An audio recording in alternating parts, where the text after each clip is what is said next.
One of the biggest threats to most people's investment portfolios is one that is actually hidden in plain sight. If you're not careful, you could easily lose $500,000 or more of the money you're investing and growing. It's a big secret that's not really a secret that many investors like you and me are not always aware of. And so today I'm going to give you the information you need to make better informed choices with your investing so that you get to keep more of your money for yourself. You're probably enrolled in a 401k or have a Roth IRA or even a taxable account, and maybe your portfolio is mostly made up of mutual funds, which is what most people are invested in with their 401k accounts.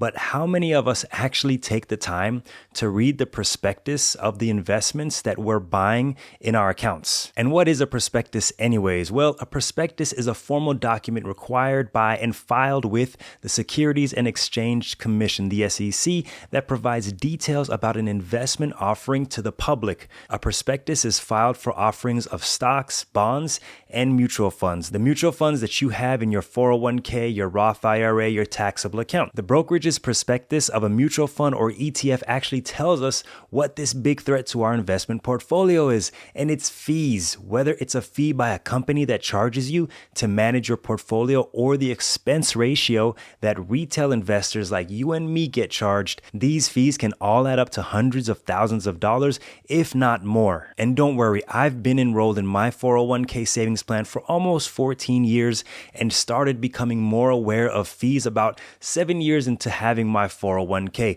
And since then, I've learned this is something you can easily understand the basics of so you can make the right adjustments today, especially if you're a DIY investor like me. And it starts with getting you to understand expense ratio, since we really don't have to worry about additional management fees for us DIY investors. Now, it's important to address what an expense ratio is. When choosing a mutual fund to invest in, you always want to make sure that you look at something called the expense ratio. An expense ratio is basically the percentage of the total amount invested in a fund that is charged to shareholders of that fund. This is a very important factor when investing in a mutual fund or ETF, exchange traded fund. Oftentimes, people are investing in a fund and don't even realize how much their expense ratio is, which means they don't know how much they're paying in fees. So think of the expense ratio for your mutual funds and ETFs like an annual operating expense that gets charged to all of us. So what is a good expense ratio? Well, right now, the expense ratio for one of my favorite index funds,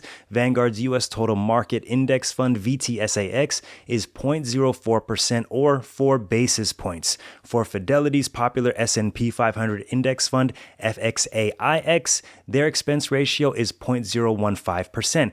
Even the very popular Schwab US Dividend Equity ETF, SCHD, has an expense ratio of 0.06%. So by comparison, the expense ratio of these funds is actually pretty small, and that's a good thing. So let's say, for example, you invested $500 every month into Vanguard's VTSAX, which has an expense ratio of 0.04% for 40 years, earning what the market has averaged after inflation, about 8%. Without taking into consideration the expense ratio, at the end of 40 years, you will have about $1.75 million.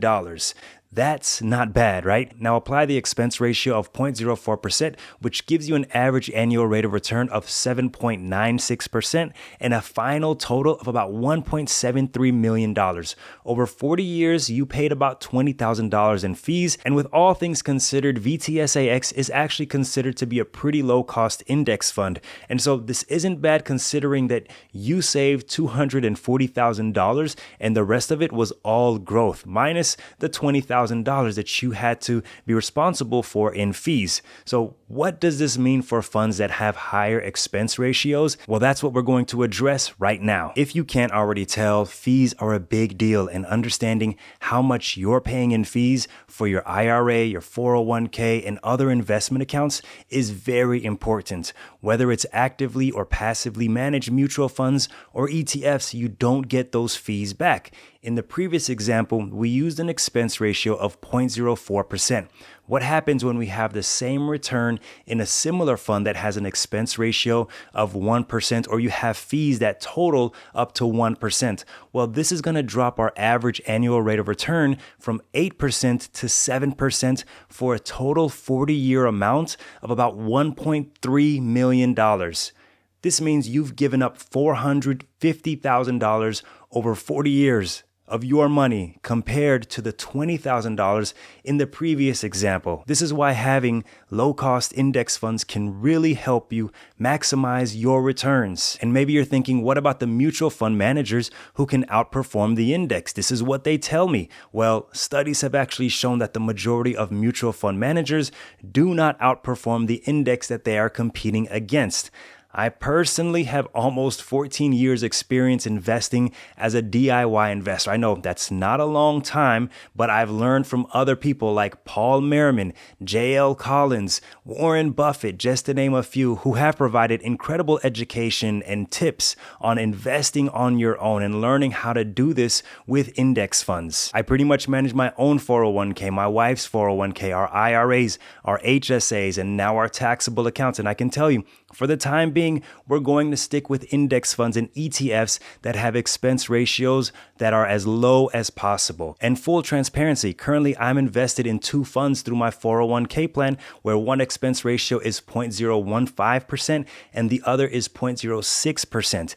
These are very low. Fidelity does offer some great index funds that have low expense ratios, and our plan is to always try to have index funds with expense ratios no greater than 0.1% or 10 basis points, especially when you start to deal with other types of index funds, like maybe an international index fund.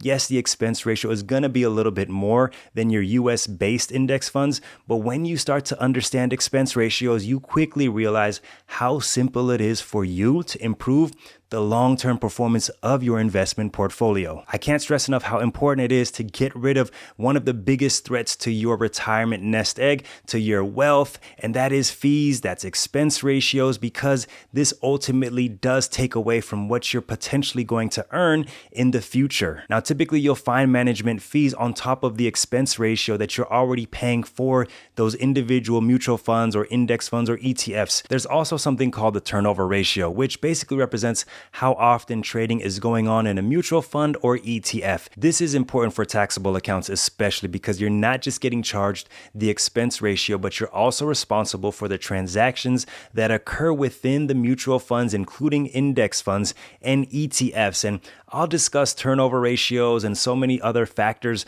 within an index fund, mutual fund, ETF that you really want to be aware of at a later time, because today we're just talking about expense ratios. But for now, I want you to start understanding and questioning all investment fees. Investment companies should disclose this information to you, and you can typically find the expense ratio of most mutual funds, ETFs, on the brokerage company's website when looking over different funds. Find out what they charge per year and take that into account when you choose investment funds and investment companies. One of the greatest investors of our time, Warren Buffett, made the following statement in his 2017 letter to Berkshire Hathaway's shareholders: "Performance comes, performance goes, fees never falter." Now, I'm a big fan of having a Roth IRA, and in the video on the screen, I'm going to unveil the secrets of this amazing wealth building tool that you need to have, especially if you're someone with income, if you have a job, if you work, you want to learn more about the Roth. Check out the video on the screen, and I'll see you there. Peace.